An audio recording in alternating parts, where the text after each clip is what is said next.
ഓരോ ജിഹാദികളെയും അവരുടെ ഭാഷയിൽ തന്നെ നേരിടുമെന്ന് പ്രഖ്യാപിച്ചുകൊണ്ടായിരുന്നു ഹിന്ദുത്വ സംഘടനയായ ഹിന്ദു രക്ഷാദൾ വാളുകളും മഴുവും വീടുകൾ തോറും വിതരണം ചെയ്തത്. യുപിയിലെ ഗാസിയാബാദിൽ നിന്നുള്ള ഈ ദൃശ്യങ്ങൾ സമൂഹ മാധ്യമങ്ങളിൽ പ്രചരിച്ചതോടെയാണ് സംഭവം വിവാദമായത്. പിന്നാലെ പോലീസ് കേസ് രജിസ്റ്റർ ചെയ്യുകയായിരുന്നു. നിലവിൽ തിരിച്ചറിഞ്ഞ 16 പേർക്കും തിരിച്ചറിയാത്ത 30ഓളം പേർക്കുമെതിരെയാണ് എഫ്ഐആർ ഇട്ടിരിക്കുന്നത്. മുഖ്യ പ്രതികളിൽ ഒരാളായ ഹിന്ദു രക്ഷാദൾ ദേശീയ അധ്യക്ഷൻ ഭൂപേന്ദ്ര ചൗധരി പിടികൊടുക്കാതെ മുങ്ങിയിരിക്കുകയാണ്. ഹിന്ദുക്കൾ സ്വയം പ്രതിരോധിക്കാൻ വാളെടുക്കണം എന്ന് പറഞ്ഞുകൊണ്ടായിരുന്നു ചൗധരി വാളുകളുടെ വിതരണം നടത്തിയത്. ഇത് വീഡിയോകളിൽ വ്യക്തമായി കേൾക്കുകയും ചെയ്യാം.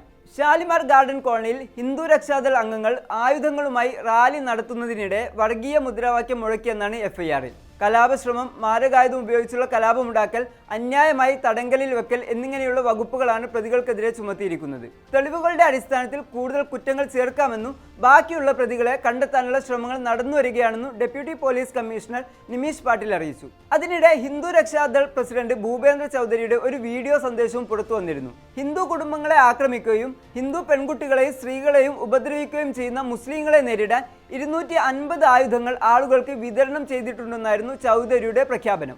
മുസ്ലിങ്ങളെ നേരിടാൻ ആയുധങ്ങൾ കയ്യിൽ കരുതണം.